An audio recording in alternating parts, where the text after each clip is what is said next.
옆 사람과 같이 인사하겠습니다. 믿음으로 도전합시다. 이렇게 인사하겠습니다. 믿음으로 도전합시다. 믿음으로 도전합시다. 예.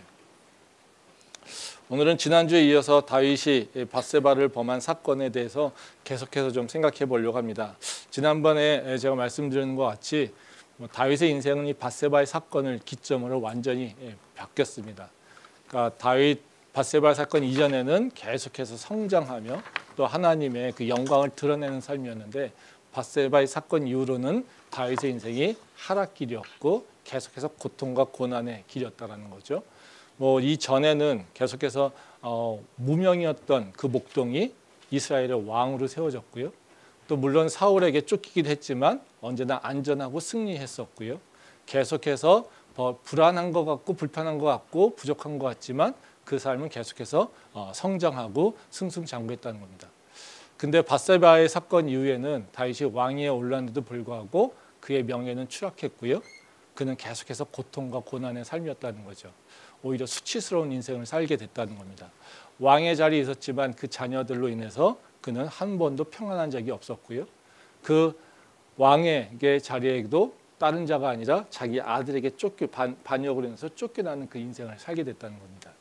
어찌 보면 이 밧세바의 사건 이전에는 다윗은 우리 육체적으로는 가진 것이 하나도 없었지만 오히려 승리하고 그리고 기쁨이 넘쳤고 또 그리고 하나님의 영광을 드러내는 삶이었지만 바로 밧세바의 사건 이후에는 바로 그 다윗의 인생은 왕의 자리에 있었지만 그건 오히려 수치스럽고 명예가 없었고 그리고 그 삶은 더 사실 고민과 고난이 더 많았던 인생이었다고 하는 것을 알 수 있습니다. 이 밧세바의 사건을 통해서 다윗의 어떤 변화가 일어났기 때문에 그렇습니다. 이 사건을 이제 여러 가지 바라볼 수 있지만 이 사건은 우리에게 있어서 우리에게 그 죄의 심각성 그리고 믿음이 얼마나 중요한 것인지 이걸 다시 한번 깨닫게 합니다. 다윗과 같이 마음이 합한 사람, 그래서 하나님의 축복을 받았던 사람도 믿음이 바뀌어서 죄에 빠지게 되면 그 삶은 완전히 변한다는 겁니다. 그래서 우리의 삶은 우리가 결정하는 것이 아니라 사실은 하나님이 우리 삶을 결정하는데 그래서 우리의 삶이 어떻게 결정되는 것은 나와 하나님이 어떤 관계에 있는가라는 겁니다. 내가 아무리 많은 걸 갖고 있다 하더라도 나와 하나님의 관계가 온전하지 못한다면 그 가진 것은 아무런 능력이나 이것을 발휘하지 못한다는 것입니다. 그래서 우리의 삶이 형통하지도 않고 평안하지도 않고 명예롭지도 않고 오히려 불편함만 있다는 것입니다. 그렇지만 세상이 가진 것에 많아도 우리가 하나님의 관계가 온전하여진다면 그때는 우리에게는 평안이 있고요. 기쁨이 있고요. 그리고 세상 사람들이 보기에는 부족한 것 같지만 그 안에서 부족함 없이 풍요함을 누리게 된다는 것입니다. 그러기에 우리에게 중요한 것은 바로 하나님과 어떤 관계로 사느냐 그리고 내가 지금 하나님과 어떤 관계를 맺고 있느냐 그리고 그 관계 속에서 내가 어떻게 죄를 이겨내고 있느냐 이거에 따라서 우리 삶이 결정된다는 겁니다. 그래서 우리는 항상 신앙생활을 하면 그냥 믿는다라고 하는 것이 아니라 나의 믿음을 계속해서 점검해야 되는 거고요. 그리고 내가 내 믿음을 통하여서 바로 하나님을 도전하는 또 죄를 이길 수 있는 믿음으로 나갈 수 있게 돼야 된다는 것이죠. 그래서 이 사건은 우리에게 믿음이 얼마나 중요한지 그리고 죄가 얼마나 심각한지 그것을 우리한테 알려주고 있습니다. 근데 이 사건을 바라보는 시선은 이렇게 좋은 긍정적인 교훈적인 측면만 있지는 않습니다. 사실 이 사건은 좀 삐딱하게 보면요. 하나님에 대해서 오해할 수 있는 부분도 참 많습니다. 왜냐하면요. 하나님이 바로 너무 엄격하고 오히려 자비와 긍휼이 없으신 분으로 해석될 수 있다는 것입니다. 실제로 많은 사람들이 삶에서 고통이 있고 어려움이 있을 때 하나님과 관계가 불편하고 있을 때 이런 사건을 보게 되면요. 하나님의 그 긍정적인 모습을 보는 것보다는요. 어떤 부정적인 모습을 더 많이 보게 됩니다. 하나님이 다윗을 사랑하신다면서 어떻게 그렇게 잔인할 수 있지? 하나님이 그 다윗이 ቂ케야 왕으로서 그래 좀 여자 하나 약간 성적으로 타락했어. 그거 가지고 그 인생을 저렇게 만들 수 있을까? 하나님의 그 자비와 긍휼이라고 하는 것을 보는 것이 아니라 오히려 그 한 번의 실수에 대해서 하나님이 심각하게 그리고 너무나 강하게 세게 징벌을 내리시는 걸로 오해할 수도 있다는 것입니다. 그래서 자비의 하나님, 사랑의 하나님, 은혜의 하나님 이것을 보는 것이 아니라 오히려 이 사건을 통해서 하나님은 무섭고 그리고 하나님은 우리의 작은 죄에도 심각하게 반응하시는 그런 분으로 오해할 수 있다는 겁니다. 근데 성경에서는요, 이 사건에서 뭐라고 얘기하냐면요, 하나님은요 다윗의 죄를 용서하셨다 이렇게 얘기하고 있어요. 말씀 한번 보겠습니다. 사무엘하 12장 13절부터 14절 말씀입니다. 다윗이 나단에게 이르되 내가 여호와께 죄를 범하였노라 하매 나단이 다윗에게 말하되 여호와께서도 당신의 죄를 사하셨나니 당신이 죽지 아니하려니와 이 일로 말미암아 여호와의 원수가 크게 비방할 거리를 얻게 하였으니 당신이 낳은 아이가 반드시 죽으리이다 하고. 이 말씀 나단 선지자가 이제 하나님의 심판에 대해 선포하는 겁니다. 그러니까 하나님은 뭐라고 하시냐면요, 다윗의 죄를 용서하셨다. 그래서 다윗 너를 죽이지 않을 거야. 근데 그 죄라고 하는 것, 이것에 대해서는 분명히 대가가 있으니까 그 죄로 만들어진 그 아이, 그 아이는 죽음을 면치 못할 거야. 이렇게 얘기한다라는 거죠. 그래서 하나님은 어떻게 판단하셨냐면요, 그 다윗은 용서하셨습니다. 그렇지만 다윗의 죄에 대해서는 판단하셔서 그 죄의 열매인 아이는 죽게 하셨다라는 것이죠. 이것은 어찌 보면 하나님이 바로 그 다윗에게 자비를 베풀고 있는 것을 보여주고 있습니다. 죄인은 죽어야 마땅하죠. 죄의 삭은 사막이니까요. 근데 하나님은 그럼에도 불구하고 다윗을 용서하시고 다윗을 살리셨다는 겁니다. 그리고 오히려 다윗의 죄의 열매인 것만 처단하는 것을 보고 있습니다. 이런 얘기를 해도 사실은 우리가 마음이 좀 꼬여 있으면요, 하나님의 자비하심과 은혜는 보지 못합니다. 우리가 지금 말씀하신 것처럼 하나님이 용서하셨다, 근데 그 아이는 죽게 하셨다 라고 할 때 우리는 더 뭐가 더 보일까요? 우리 마음이 아이 죽은 것에 더 초점이 맞추게 되는 경향이 있다는 거죠. 사실 우리가 하나님이 용서하셨다라고 하면 우리는 뭘 기대합니까? 아이도 살려주셔야지. 그렇지 않습니까?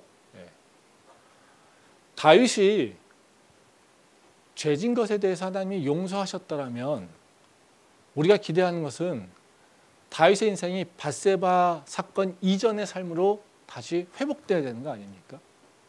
계속해서 추락하는 인생이 아니라 바로 다시 원래대로 회복하여서 계속해서 성장하고 승승장구하는 인생이 허락돼야 된다고 생각한다는 거죠. 그래서 하나님의 용서가 이게 뭐지? 아니 이전과 똑같은 삶이 아닌데 왜 하나님은 다윗을 용서하셨다고 하지? 용서하셨다고 하면서 이렇게 집안에 자녀들 사이에 서로 죽이는 일이 일어나고 아들이 반역하고 쫓겨나고 이런 일이 있을 수 있을까? 사실 이해가 되지 않는다는 겁니다. 에이, 말로는 용서하셨더니 용서한 게 아니네. 그렇죠? 우리는 이렇게 생각하는 경우가 있다는 거죠. 만약에 혹시 이 자리에 이런 생각을 갖고 계신 분이 있다면 오늘 말씀을 잘 들으시면 좋을 것 같습니다.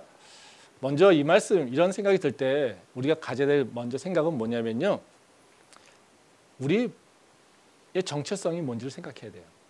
우리는 죄를 판단하고 심판할 자격이 없습니다. 우리는 판단하는 자가 아니라 우리는 판단받는 자입니다. 판단은 누가 하냐면요, 하나님이 하시는 겁니다. 그러기에 우리는 하나님의 판단에 대해서 왈가왈부할 수 있는 자격이 아예 없습니다. 내가 하나님의 판단에 대해서 왈가왈부하려고 하는 그런 마음이 있다라면 사실 내 마음 가운데 뭐가 있는 걸까요? 하나님을 업신여기는 마음이 있는 거예요. 제가 그 다윗이 갖고 있는 거예요. 그래서 우리가 하나님의 판단에 대해서 하나님은 자비롭지 않아, 어떻게 다윗을 이렇게 대화할 수 있어? 라고 하는 마음이 먼저 더 크게 든다라면 내가 하나님을 판단할 수 있을까? 내가 그 자리에 설 수 있는 사람일까? 라고 하는 것에 대해서 먼저 좀 생각해 볼 필요가 있습니다. 그래서 우리는 절대로 하나님을 심판하거나 하나님의 판단에 대해서 평가할 수 있는 그런 자리에 있는 것은 아니라는 겁니다. 그러면 하나님께서 판단하신 것이 있다면 우리의 자세는 어떻게 돼야 되냐면요. 하나님은 왜 그렇게 하셨을까? 분명히 우리가 모르는 것이 진행되고 있다면 하나님은 분명히 또 다른 의미가 있으실 텐데, 계획이 있으실 때 그 하나님의 뜻을 생각해 보려고 해야 된다는 거죠.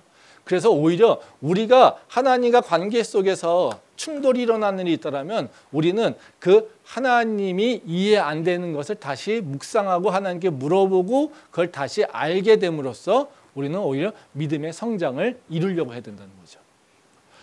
믿음의 성장이라고 하는 건 다른 것이 아니라 하나님을 알고 있었던 것에서 이제 더 나가서 하나님을 더 깊이 아는 거예요. 그러니까 내가 하나님을 조금 알고 있을 때 하나님이 하시는 일에 대해서 우리는요 다 알 수 없죠. 그러니까 항상 때로는 불만이 있고요. 왜 그러셨지? 내가 기도했는데 왜 이러셨지?라고 하는 생각들이 들게 된다는 거예요. 근데 이때 믿음이 연약하거나 아니면 하나님을 업신여기는 마음이 있으면 에이 하나님 없네라고 돌아가는 거고요. 근데 하나님을 진짜 경외하며 하나님을 믿고 나가려고 할 때 그런 충돌이 일어날 때 어떤 태도를 갖냐면요. 하나님 왜 그러셨습니까? 내가 이해하지 못한 하나님이 있다면 나에게 깨우쳐져서 내가 또 다른 하나님을 그리고 하나님의 또 다른 모습을 볼 수 있도록 나에게 지혜를 주세요라고 하는 기도를 해야 된다는 거죠. 그때 우리는 하나님을 새롭게 알게 되는 거고요. 그 새롭게 아는 것을 통하여서 우리의 믿음이 성장하는 것을 경험하게 된다는 겁니다. 그래서 우리가 이 밧세바의 사건을 통해서 먼저 우리가 기억해야 되는 것은요. 우리가 이해 안 되는 부분을 하나님에게 묻고 하나님을 이해하려고 하는 그런 노력이 필요하다는 거죠. 그래서 오늘 제가 나누려고 하는 말씀은 하나님의 심판에 대해서 생각을 좀 해보려고 합니다. 하나님은 왜 용서하셨다고 하는데 다윗을 이전의 삶으로 회복시키지 않았을까? 왜 고통 속에 있게 하셨을까? 그러면 하나님이 원하시는 믿음의 모습은 어떤 것일까? 우리에게 어떤 믿음을 기대하고 계시는 걸까? 이 두 가지 문제에 대해서 좀 생각을 좀 해보도록 하겠습니다. 첫 번째로요, 하나님은 다윗을 용서했는데 왜 이전 삶으로 회복시키지 않았을까라는 거죠. 하나님은 다윗을 용서했어요. 근데 다윗은 이전과 같은 모습으로 믿음이 돌아가지 않았어요. 즉 하나님은 용서했지만요. 하나님은요. 축복받으면서 축복을 누릴 때의 그 믿음으로 다시 회복되지 못했다는 거예요. 그래서 하나님은 용서했지만 다윗은 오히려 회개하지 않았다는 거예요. 그게 바로 다윗의 인생의 그 후반기가 이전의 모습으로 회복되지 못한 이유라는 거죠. 그러니까 이유는 하나님이 아니라 다윗의 모습에 있습니다. 말씀 보도록 하겠습니다. 사무엘하 12장 19절부터 20절 말씀입니다. 다윗이 그의 신하들이 서로 수군거리는 것을 보고 그 아이가 죽은 줄을 다윗이 깨닫고 그의 신하들에게 묻되 아이가 죽었느냐 하니 대답하되 죽었나이다 하는지라. 다윗이 땅에서 일어나 몸을 씻고 기름을 바르고 위복을 갈아입고 여호와의 전에 들어가서 경배하고 왕궁으로 돌아와 명령하여 그 음식을 그 앞에 차리게 하고 먹은지라. 예, 이 말씀은 이제 하나님의 심판에 대한 다윗의 반응이에요. 다윗은 이제 자기 아이가 아픈 것을 보고서 이제 금식기도를 합니다. 그러니까 하나님을 통해서 너는 용서했지만 너의 아이는 죽게 될 거야라고 얘기하잖아요. 근데 실제로 이제 다윗의 아이가 아파요. 그랬더니 이 다윗의 모습이에요. 그러니까 다윗이 모든 걸 다 전폐하고 금식기도 한다라는 거예요. 근데 금식기도 했는데도 불구하고 아이가 죽었어요. 그랬더니 다윗이 바로 옷을 다 차려입고 음식을 먹으면서 원래 왕의 모습으로 보인다는 거예요. 이 모습은 어찌 보면 이해가 되지 않는 모습입니다. 그래서 이 신하들도 왜 저러지? 뭐지? 이라고 하는 반응을 보입니다. 다윗이 이런 모습을 보이고 있다는 건요. 사실은 다윗이 왜 기도했는가? 어떤 내 모습을 기도하고 있는가라고 하는 모습을 보여주고 있어요. 이 모습은 절대 긍정적인 모습은 아니고요. 다윗이 잘못된 모습을 하나님에 대해서 잘못되게 반응하고 있다는 거예요. 그러니까 다윗은 지금 이미 나단 선지자를 통하여서 다윗이 뭘 잘못했는지를 알고 있어요. 근데 지금 다윗이 금식 기도하고 있는 이유는 뭡니까? 자기의 죄 때문에가 아니라 아이를 살리기 위한 거예요. 사실 이 기도의 목적은요, 자기가 회개하고 하나님 앞에 온전해지려고 하는 것이 아니라 자기가 원하는 것을 얻기 위해서 하나님께 또 간청하는 거예요. 이게 다윗의 모습이라는 거죠. 즉 회개라고 하는 건 뭡니까? 자기의 죄를 마주하는 거예요. 그 죄를 놓고서 하나님께 기도하는 거예요. 근데 하나님이 다윗을 용서했다고 하는데 다윗은 자기 죄에 대해서 생각하지 않아요. 뭐만 바라보고 있습니까? 죄의 결과에 대해서만 바라보고 있다는 거죠. 그래서 다윗의 죄에 대해서는 얘기하고 있지 않아요. 근데 하나님은요, 다윗에게 얘기할 때 계속해서 그 죄가 뭔지에 대해서 일일이 설명해 주고 있어요. 말씀 보도록 하겠습니다. 사무엘하 12장 9절 말씀입니다. 그러한데 어찌하여 내가 여호와의 말씀을 업신여기고 나보기에 악을 행하였느냐? 내가 칼로 햇사람 우리아를 치되 암몬 자손의 칼로 죽이고 그의 아내를 빼앗아 내 아내로 삼았도다. 예, 이 말씀은 이제 나단 선지자가 다윗의 죄를 설명하고 있는 얘기예요. 그러면 여기서 보면 그 다윗의 죄를요, 하나가 아니라 두 가지로 얘기하고 있어요. 하나는 뭐냐면요, 앞쪽에서 보면 그렇게 얘기합니다. 우리아를 암몬 자손의 칼로 죽였다는 것과, 그리고 또 어떻게 해요? 우리의 아내를 뺏었다, 이렇게 얘기하고 있어요. 우리는 대부분 경우 뭐만 생각합니까? 우리아의 아내 밧세바를 뺏었다 하는 것만 생각하잖아요. 근데 하나님께서 직시하는 것은 뭐냐면요, 우리아를 치되 암몬 자손의 칼로 죽이고, 이렇게 얘기하고 있다는 거예요. 그러니까 하나님이 중요하게 여기는 요소가 뭡니까? 우리아를 죽였는데 어떻게 죽였냐면 암몬 자손의 칼로 죽였어, 이렇게 얘기하고 있다는 거예요. 이것은 그냥 얘기하고 있는 것이 아니라요, 하나님이 왜 문제를 이렇게 제기하고 있는 것인지를 우리가 생각해 봐야겠죠. 우리아를 표현할 때 우리아를 죽였어 라고 하는 것이 아니라 우리아를 암몬 자손의 칼로 치게 해서 죽였어 라고 하는 것은 이유가 좀 다르겠죠, 말하는 것이. 예. 그러니까 하나님께서는요, 우리아를 암몬 자손의 칼로 죽인 것에 대해서 문제를 제기하고 있다는 거예요. 이거는 뭘 얘기하냐면요, 하나님이 다윗을, 죄 몫을 우리아의 아내 밧세바를 뺏은 것뿐만 아니라 먼저 하나님이 제기하고 있는 문제는 다윗이 왕으로서의 역할을 제대로 하고 있지 못하다는 거예요. 말씀 보겠습니다. 사무엘하 11장 11절 말씀입니다.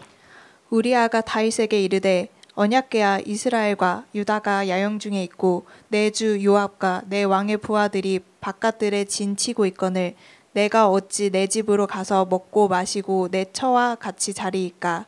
내가 이 일을 행하지 아니하기로 왕이 살아계심과 왕의 혼에 살아계심을 두고 맹세하나이다 하니라. 한 절 더 보겠습니다. 12장 26절 28절입니다.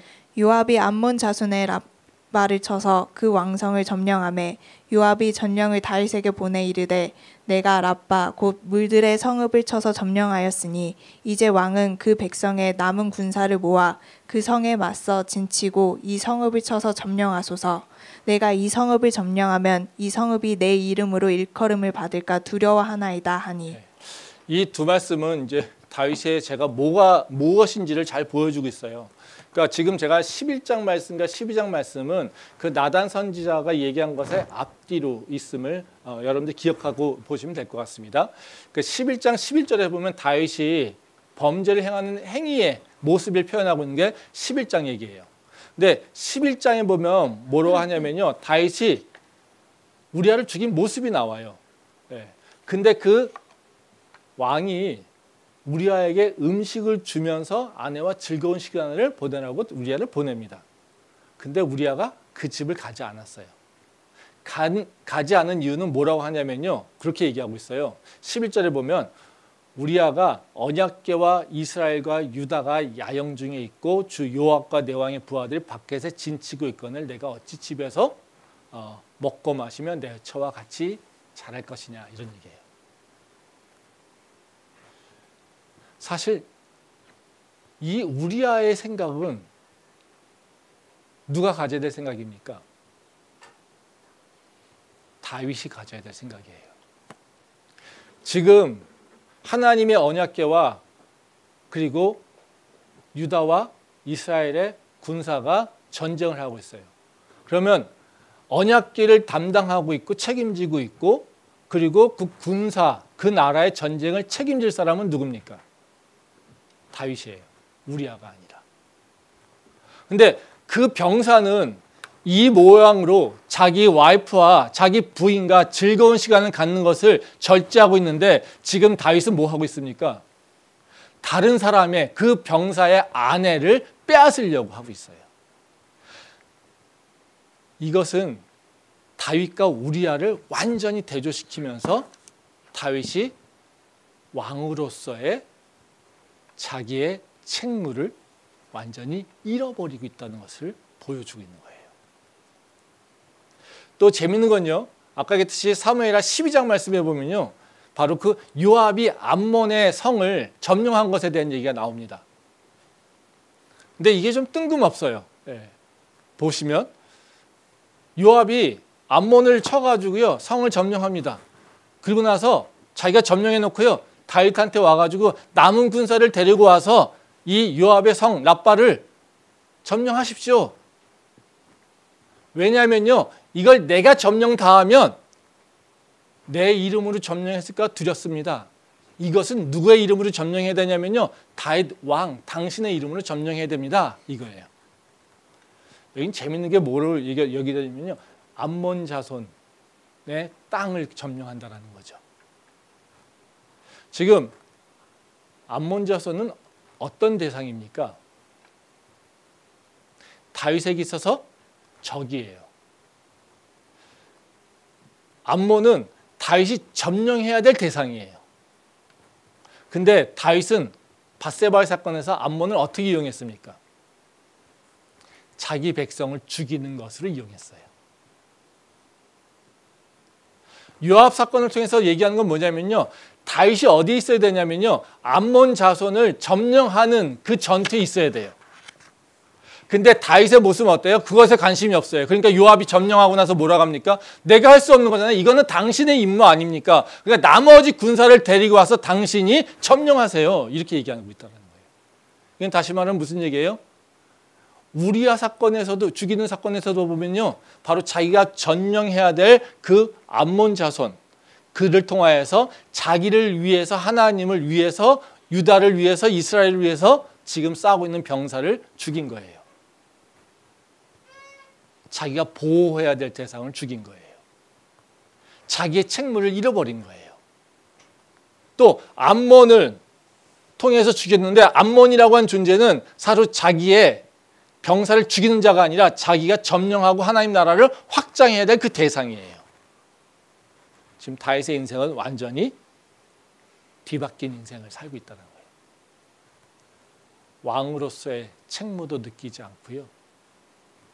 자기가 누구를 어떻게 상대해야 되는지에 대해서 생각도 하나도 하고 있지 않고요. 다윗은 완전히 그냥 뭐만 하고 있습니까? 자기 아이가 죽은 것, 이것을 가지고만 생각하면서 슬퍼하고 있었더라는 거죠. 왕으로서의 생각은 하나도 보이지 않고 있다는 거예요. 그게 바로 이 지금 하나님께서 다윗의 문제를 제기하고 있는 거라는 거죠. 죄라고 하는 것은요, 다른 것이 아니라 하나님이 주신 사명을 잃어버리는 거예요. 나의 책임과 내가 마땅히 해야 될 일들을 생각하고 있지 않는 거예요. 그게 죄예요. 다른 것이 죄가 아니에요. 하나님이 나하고 관계 속에서 나에게 기대하고 원하시는 것, 이것을 잃어버리고 놓쳐버리는 것, 이게 죄예요. 그리고 내 것, 내가 먹을 것, 입을 것, 내가 누릴 것, 이것만 생각하고 사는 것, 이것이 죄예요. 다윗을 통해서 지금 보여주고 있다는 거죠. 그럼에도 불구하고 하는 계속해서 말씀하시는데 다윗은 어때요? 절대 회개하고 있지 않다는 거예요. 그러니까 다윗의 인생이 밧세바 사건 이후에 계속해서 하락하게 된 이유는요, 하나님이 용서하지 않아서가 아니라 다윗이 회개하지 않아서 그렇다는 거예요. 그러니까 하나님을 오해하면 안 된다는 거예요. 그렇다면 우리가 가져야 될 믿음은 뭘까요? 우리가 다윗처럼 이렇게 추락하고 나락으로 떨어지지 않으려면 우리가 가져야 될 믿음의 모습은 어떤 거냐는 거죠. 다른 것이 아닙니다. 내 삶에서 가장 먼저 우리가 하나님이 나를 향하신 목적이 뭐지라고 하는 것을 기억해야 돼요. 그거를 알려고 해야 돼요.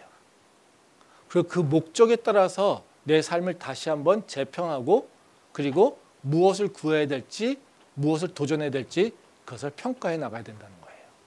말씀 보겠습니다. 사무엘하 12장 7절 8절 말씀입니다. 나단이 다윗에게 이르되 당신이 그 사람이라.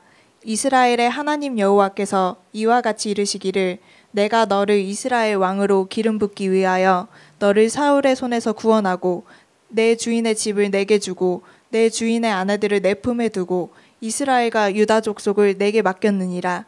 만일 그것이 부족하였을 것 같으면 내가 내게 이것저것을 더 주었으리라. 이 말씀은 이제 하나님이 다윗에게 하시는 말씀이에요. 이제 하나님이 다윗에게 하는 말씀을 이렇게 보면 이게 가르쳐 주는 거죠. 안타까워. 이게 설명하고 있는 거예요. 너가 이 모습이 있으니까 내가 참 안타까워라고 하는 것을 설명하고 있는 부분이에요. 여기 보면 이제 세 가지에 대해서 말씀하세요. 먼저 그렇게 얘기하세요. 하나님이 내가 너를 왕으로 기름 붓기 위해서 먼저 불렀어. 그리고 구원했어. 이거예요. 이게 하나. 너가 이거를 모르냐? 네가 왜 왕의 자리에 있니? 내가 너를 그 왕의 자리에 앉히려고 저 목동에 있었던 거를 내가 너를 불러서 구원했잖아. 사울에게 쫓길 때도 내가 너를 지키고 구원했잖아. 이거예요. 두 번째는 뭐냐면요. 너가 필요할 것 같아서 사울에게 집도 뺏고 그 아내도 빼서 내가 너한테 다 줬잖아. 이거예요. 내가 모든 걸 너한테 줬잖아. 이겁니다. 그리고 세 번째는 뭐라고 하시냐면요. 만약에 내가 그것이 부족하다면 너한테 더 줬을 텐데. 내가 너한테 부족함 없이 모든 걸 주고 있잖아. 근데 왜 너는 왜 그런 짓을 했니? 이거예요. 이건 무슨 얘기예요? 하나님이 지금 이 다윗에게 내가 너를 불렀고 너를 높였어. 너 필요한 거 다 채워줬어. 그리고 네가 부족했다라면 내가 너한테 더 줄 마음도 있었어. 그리고 더 줬을 거야. 내가 너를 언제 홀대했니? 내가 너를 언제 부족한 상태에서 그냥 방치더니 아니잖아. 나는 너를 항상 풍요롭게 채워줬잖아. 이 세 가지를 줬는데 너는 왜 모르니? 라는 거예요. 근데 이 말씀은 다시 말하면 또 다른 말이면요. 다윗이 이 세 가지를 잘 파악하고 있지 못하기 때문에 죄에 빠졌다는 거예요. 자기가 왜 지금 이 자리에 있는지. 그렇죠? 하나님께서 나한테 지금 무엇을 주셨는지. 그리고 하나님이 나한테 풍요롭게 나를 채워주시는 분인 것을 모르고 있기 때문에 그렇다는 거예요. 세 가지가 다 부족해서 다윗은 계속해서 범죄함으로 빠져나갔다는 거예요.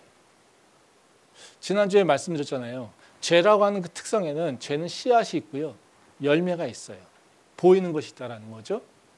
여기 보게 되면요. 이 모습은 바로 그 죄의 씨앗과 열매가 뭔지를 잘 보여주고 있어요. 죄의 씨는 뭡니까? 하나님을 업신여겼다는 거잖아요. 그렇죠? 즉 업신여긴 거는 하나님이 나를 향하신 계획을 무시했다는 거예요. 하나님이 다윗한테 뭐라고 하십니까? 내가 너를 왕으로 세우려고 불러서 너를 구원했잖아. 이런 얘기예요. 근데 다윗은요. 그걸 잃어버리고 있었어요. 놓쳤어요. 자기 부르심의 목적을 잃어버리고 있었어요. 정체성을 잃어버렸다는 거죠. 이 정체성을 모르니까 어떻게 해요? 왕으로서 행동한 것이 아니라 어떻게 해요? 권력가로서 행동했어요.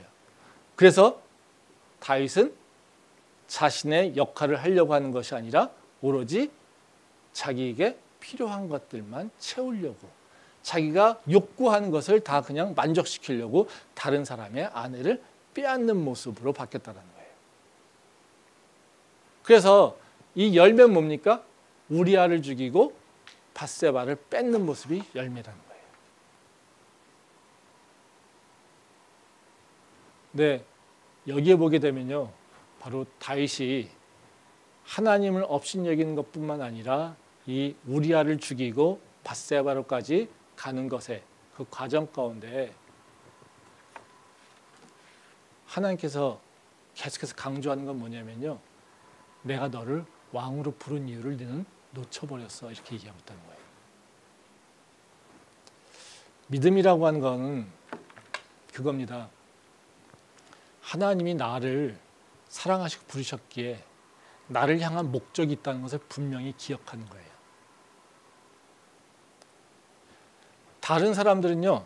내 목적, 내가 원하는 것, 내가 이루고 싶어 하는 것을 위해서 삽니다. 근데 우리가 하나님의 백성이라고 한다면 우리는요. 내가 원하는 것을 위해서 하는 것이 아니라 하나님이 나를 향하신 목적을 내가 알고 그것을 따라 살려고 하는 거예요. 우리가 왜 부족함을 느낄까요? 다윗의 표현에서 보게 되면요. 왕의 사명을 잃어버렸기 때문에 뭐만요? 성적인 욕구만 더 강해졌다는 거예요. 하나님 분명히 말씀하시지 않습니까? 내가 부족했다라면 너한테 더 줬을 텐데. 뭐라고 표현하세요? 이것저것 다 줬을 텐데. 하나님은요, 우리한테 고생하라고 우리한테 안 주는 것이 아니에요. 지금 우리가 갖고 있는 건요, 충분하다는 거예요. 뭘 하기 위해서요? 나를 향하신 하나님 목적이 무엇인지 그것을 이루는데 충분하다는 거예요. 근데 우리는 하나님의 목적을 생각하지 않고 내 생각만 하니까 어때요? 맨날 부족한 거예요. 이것도 부족하고 저것도 부족하고 뭘로 하기 위해서요? 내 욕심을 채우기 위해서. 그러니까 나는 계속해서 어떤 방향으로 살까요? 하나님하고 계속해서 반대 방향으로 가고 있다는 거예요. 내가 하나님의 목적을 분명히 알고 있으면 하나님의 목적을 따라서 계속해서 그 방향으로 갈 텐데 그러면 자연스럽게 어떻게 해요? 부족한 것들이 채워지는 역사를 우리가 경험하게 될 텐데 우리는 계속해서 다른 방향으로 가고 있으면서 하나님 목적하고는 전혀 다른 방향으로 가고 있으면서 계속해서 뭘 하고 있습니까? 부족해요, 부족해요. 왜 나한테는 주지 않습니까? 계속해서 이것만 얘기하고 있다는 거예요. 그러니까 그 인생이 어떻겠습니까? 하나님 원망의 대상밖에 되지 않고요. 열매도 없고요. 믿음의 능력도 나타나지 않고요. 그저 하나님은요, 나를 괴롭히고 하는 존재밖에 되지 않는다는 거예요. 이게 바로 우리의 모습이라는 거죠. 이 하나님의 목적을 기억하는 건요, 우리 삶 가운데서 굉장히 중요합니다. 여러분 한번 기도하시는 분들은 아마 그런 경험이 있을 거예요. 기도할 때 내 기도의 제목 쫙 가지고 한번 기도해 보세요. 다 적어놓고 그거 많이 가르치잖아요. 근데 내가 하나님 이거 필요해요, 저거 필요해요, 이것도 주세요, 저것도 주세요 이렇게 기도해 보세요. 그 기도가 어때요? 그 기도하면서 그 마음이나 이런 것들이 평안이 옵니까? 안식이 있습니까? 위로가 있습니까? 절대 없어요. 뭐만 할까요? 주시는 것에 위해서 얻기 위해서 하는 거예요. 다윗이 자기 아이 죽을까 봐 금식하면서 있죠. 죽고 나니까 어떻게 해요? 훌훌 털고 나오잖아요. 그렇죠? 하나님하고 업무 끝났다는 거예요. 그렇죠? 네. 우리도 마찬가지죠. 이거 주세요, 저거 주세요 막 하고 해보세요. 기도가요, 줄이 있나? 길이 있나? 그걸 통해서 하나님과의 만남이 있나? 없어요. 절대 일어나지 않아요. 오히려 혼란만 있어요. 근데 한번 기도하다가 기도의 내용의 한 문장을 바꿔보세요. 하나님, 지금 내가 왜 이 환경에 있습니까? 지금 내 모습에서 당신의 목적이 무엇입니까? 기도 가운데 그것을 한번 질문해 보십시오. 그러면 기도의 내용이 완전히 바뀌어버립니다. 그 기도를 하느냐 안 하느냐에 따라서 그 기도의 질은요 완전히 달라집니다. 내가 필요한 것이 무지하게 많아가지고 여기서 헤매고 저기서 헤매고 이것도 필요해, 이것도 구해야 되는데 이것도 구해야지 하나님께서 주시지 않을까. 그래서 작은 것이라도 하나도 기억해서 구하려고 마구 얘기할 땐 절대 평안함을 느끼지 못합니다. 하나님과의 관계를 전혀 느끼지 못합니다. 하지만요, 주님, 내 삶이요, 세상이 보기엔요, 내가 보기엔요, 공궁해요. 부족해요. 어려워요. 힘들어요. 근데요, 하나님, 나를 왜 이 모습으로 나를 지금 떨어뜨려 놓으셨습니까? 나에게 무엇을 기대하십니까? 나를 향하신 목적이 무엇입니까? 그 질문을 주님 앞에 한번 기도해 보세요. 성령님께서 그 기도의 내용을 바꾸실 겁니다. 그게 믿음의 시작이에요. 그걸 따라가려고 할 때 부족함이 있어요? 기도하세요. 하나님 뭐라고 하십니까? 이것저것 다 줬을 텐데. 네가 내 목적을 위해서 오는데 내가 너한테 부족함이 있게 하겠느냐? 나는 그렇지 않아. 지금 약속하고 계신다는 거예요. 우리가 나를 향하신 하나님의 목적과 나를 향하신 하나님의 그 계획을 관심 갖고 찾지 않으면 우리 인생은요, 믿는다고 하지만 사실은 하나님과 관계가 깨진 상태입니다. 지금 이 자리에서 나를 향하신 계획과 목적을 구하고 있지 않다면요, 나는 지금요, 하나님을 업신여기고 있는 사람과 똑같습니다. 지금 다윗이 그 모습 아닙니까? 하나님은요, 그런 모습에 있는 우리를요, 죽이지 않으세요. 안타까워하시죠. 그리고 계속 뭐 하십니까? 말씀하세요. 성령님을 보내서. 잘못 가고 있지 않니? 잘못 가고 있지 않니? 내가 너를 죄 가운데서 불러서 내 아들로 내 딸로 삼았잖아. 내가 너한테, 너가 아무것도 모를 때 내가 너한테 건강도 주고 너한테 재물도 주고 너한테 자리도 주고 내가 너를 이끌었잖아. 내가 너한테 다 줬는데 너는 왜 나를 보지 않니? 내가 너를 부른 이유를 너는 왜 생각하지 않니? 이 말씀을 하시는 하나님을 우리가 기억해야 되지 않겠습니까? 그 기억이 우리의 삶을 이제는 믿음의 능력이 드러나는 삶으로 바꿉니다. 우리의 부족함이 이제는 풍요로움으로 바뀌는 질문으로, 기도의 제목으로 바뀝니다. 우리의 믿음이 새로워져서 이제는 다윗이 누렸던 그 이전의 삶의 모습, 밧세바 사건의 이전의 그 삶의 모습으로 우리가 같이 함께 나갈 수 있기를 간절히 소망합니다. 기도하겠습니다.